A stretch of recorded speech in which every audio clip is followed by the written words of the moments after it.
The rain had not let up all day. It tapped against the rusted window panes of the Bronx garage like an impatient customer, adding to the ongoing gray haze that had already begun to engulf Julian Moore's world. At 24, Julian bore the kind of exhaustion that didn't stem from turning wrenches or lifting engines, but from years of merely surviving. His overalls were damp, stained with both oil and regret. He wiped his hands on a rag that had once been white and gazed out at the puddle-filled street, already figuring out how many shifts he would need to work to make next month's rent. His phone buzzed again, another rejection email, the third in that week. Dead-end dreams, he muttered, tossing the phone onto his workbench. That was when the man appeared, standing at the garage entrance without knocking, tall, dry, and far. Too polished for the neighborhood. He wore a dark gray suit, polished shoes that remained untouched by the rain, and a black briefcase held tightly, as if it contained secrets. Julian squinted. "Lost?" he asked, and the man did not smile. "Mr. Julian Moore?" Julian nodded slowly, his muscles tightening. "Who's asking?" "My name is Alaric Dean. I represent Mrs. Arabella Whitmore of Charleston." Julian blinked. That name meant nothing to him. The man stepped closer, opening his briefcase. With surgical precision, inside lay a single envelope, cream-colored and handwritten in elegant looping script. "She requests your presence. A proposal of great importance. You are to read this alone." Julian accepted the envelope, his fingers hesitating at the unfamiliar weight. It was not just paper, it felt heavier, more permanent. When he opened it, a lavender scent wafted out. Inside, one sentence was penned in cursive. "Julian, come to Charleston. Your life is about to change. Arabella Whitmore." That was it. He looked up. "What kind of joke is this?" "No joke," said the lawyer, already closing his briefcase. "Your transportation will be arranged. Departure tomorrow at 7 a.m. I suggest you pack light." Then, without another word, the man vanished into the rain. Julian remained silent for a long moment, the letter still in his hand, jaw clenched. It felt like a scam. It had to be. Rich people didn't summon mechanics from the Bronx, didn't write letters on expensive stationery or send lawyers in the middle of a storm. But something about that handwriting, something about how his name curled on the page, stirred a part of him long dormant. Hope, or perhaps just desperation, wearing a new face. That night, Julian couldn't sleep. He stared at the peeling ceiling of his apartment, listening to the radiator groan and the neighbors argue through thin walls. At 3 a.m., he finally grabbed a bag and stuffed in the few things he owned that still worked. His watch, a cracked notebook, and a picture of his mother. By sunrise, he found himself standing curbside, eyeing the sleek black car waiting for him. The driver did not speak. The engine purred as the car pulled away. Julian glanced back at the Bronx one last time. The place that raised him, broke him, and never promised anything more than another long shift. He had no idea what awaited him in Charleston, but whatever it was, it had sent a letter, and for the first time in years, someone had called it by name. The Whitmore mansion loomed over the marshlands like a forgotten cathedral, its towers sharp against the skyline, its windows resembling eyes that never blinked. Julian gazed up at it as the car drove through the iron gates, his breath catching. This was not just wealth, it was history carved into stone. Arabella awaited him on the steps, wrapped in a black shawl despite the summer warmth. She looked younger than he expected, perhaps in her 40s, yet there was something ageless about her posture, poised and controlled, as if time had bowed to her rather than the other way around. The wedding was a mere whisper of an event, just the two of them, a notary and 2 gloved witnesses. No vows, no kisses, only signatures and silence. Arabella extended her hand to him like it was a business transaction, and Julian accepted it. Upon returning to the mansion as husband and wife, Arabella began to tour him around, not of the home, but of its rules. Rule 1.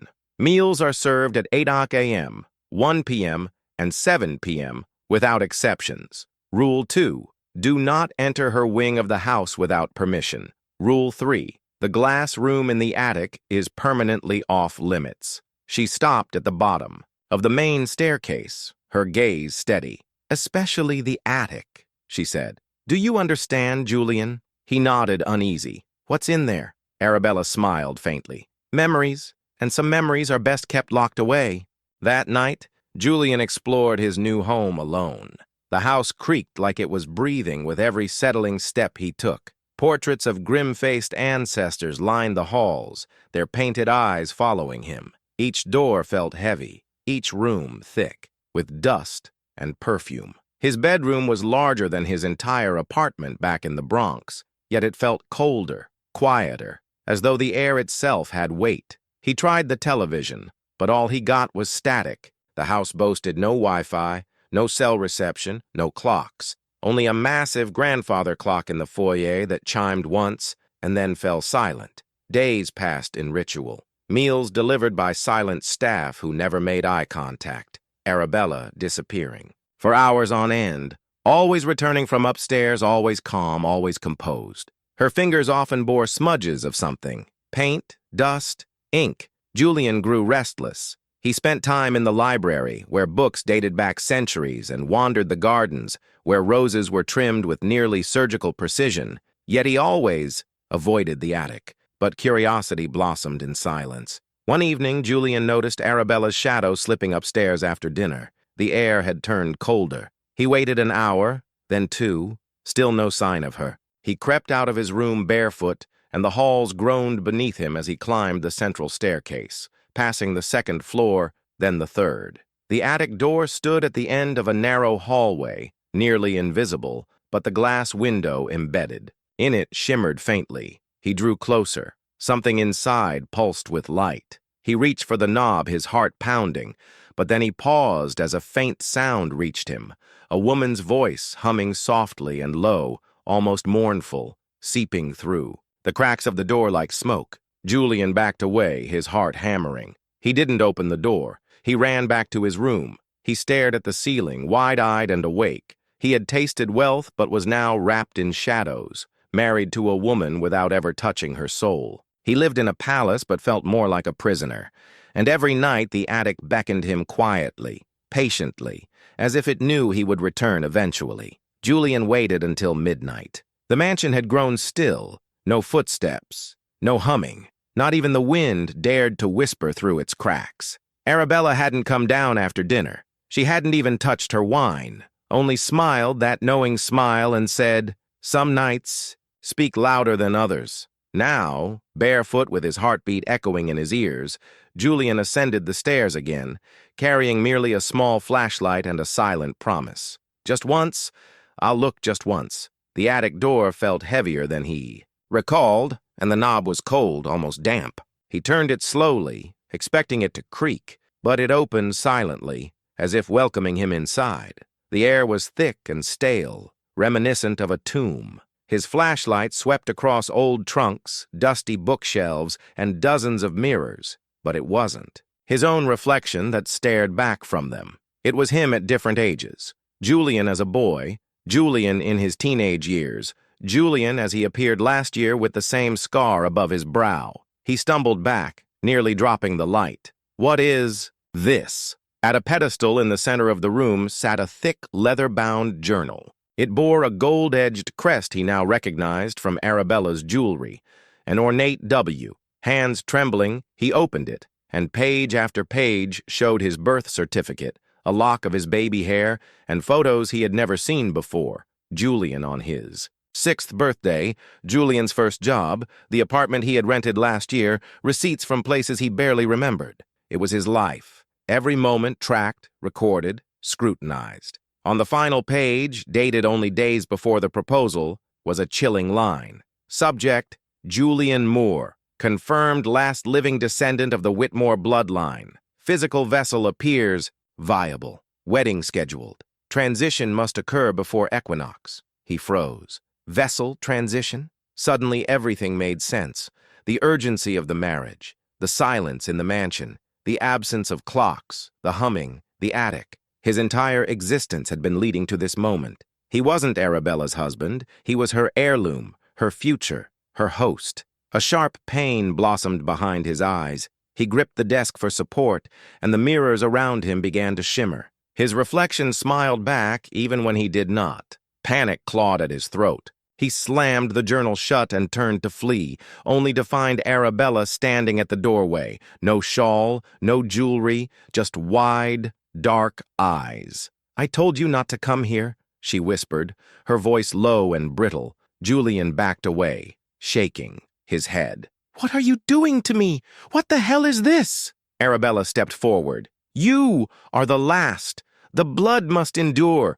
I waited 30 years for you, Julian. You were never meant to live a life of oil and engines." She reached out, and he bolted past her, nearly knocking her down, sprinting down the stairs like a hunted animal. Every corridor stretched longer. Every portrait stared back at him, looking like him. He burst into his room, locked the door, and shoved a chair beneath the handle. His hands trembled as he tried to catch his breath. He wasn't free. He was chosen. Not for love, not for money, but for a legacy older than he could grasp, and it was not finished with him yet. Julian hadn't slept in 3 days. He remained awake, ears tuned to every creak and sigh of the wind through the mansion's broken bones. Shadows seemed to follow him now, not just in corners, but within himself. His reflection in the mirror moved half a second too late. His thoughts sometimes weren't his own. The blood moon was rising. Arabella had warned him in her soft, honeyed voice. "It will be painless, Julian. You'll simply make room."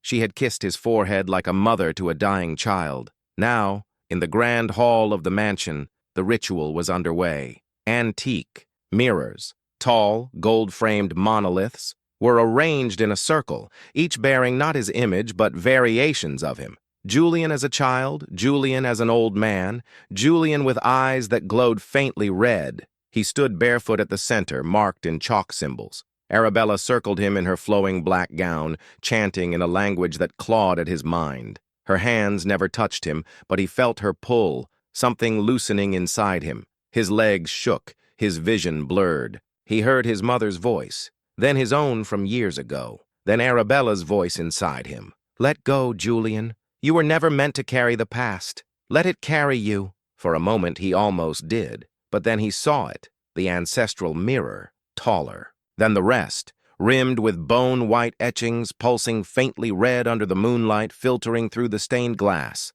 In it, he saw Arabella, not as she appeared, but young, radiant, alive, trapped, hungry. Julian's chest seized with final burning clarity. This was not a ritual of inheritance. It was possession. With a guttural cry, he broke free from the circle, ignoring the invisible hands clawing at his skin. Arabella shrieked in fury, but Julian was already moving. He seized an iron candle holder nearby, old, heavy, sharpened like a spear, and charged the ancestral mirror. Arabella screamed his name, not in rage this time, but in terror. Too late. He smashed the candle holder into the mirror with every ounce of strength he had. The glass shattered, not with a crash but a scream, not just Arabella's but dozens of voices, hundreds, as if the mirror had contained every stolen soul across generations. A gale of wind erupted outward, slamming Julian against the wall. The shards of the mirror hovered in midair, swirling,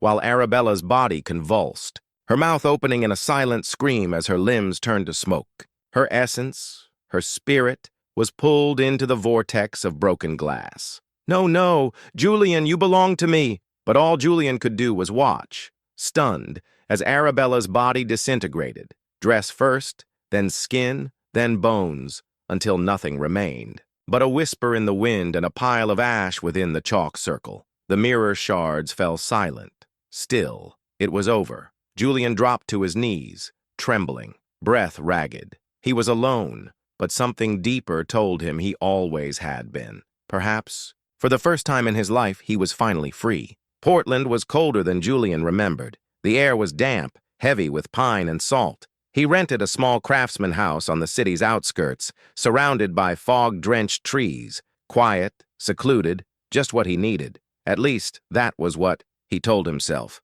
With a portion of the Whitmore inheritance now legally transferred to his name through channels that felt far too smooth for comfort. He built a modest life, opened a small garage, worked on vintage cars, paid in cash, and kept to himself. But at night, when the fog pressed against his windows and the silence of the forest deepened, something shifted. It started small. A shape in the hallway mirror that wasn't his. A floral scent in the living room, faint yet familiar, and a whisper at the edge of sleep. Did you miss me? Julian tried to rationalize it. Trauma, guilt, sleep deprivation. He bought blackout curtains, tossed out every mirror larger than his hand, saw a therapist once, and never returned after she tilted her head and said, "You talk about her as if she's still here," because she was. One morning, as steam fogged the bathroom mirror, he caught a reflection that didn't belong to him, a tall woman in a flowing black gown, standing behind him with a smile.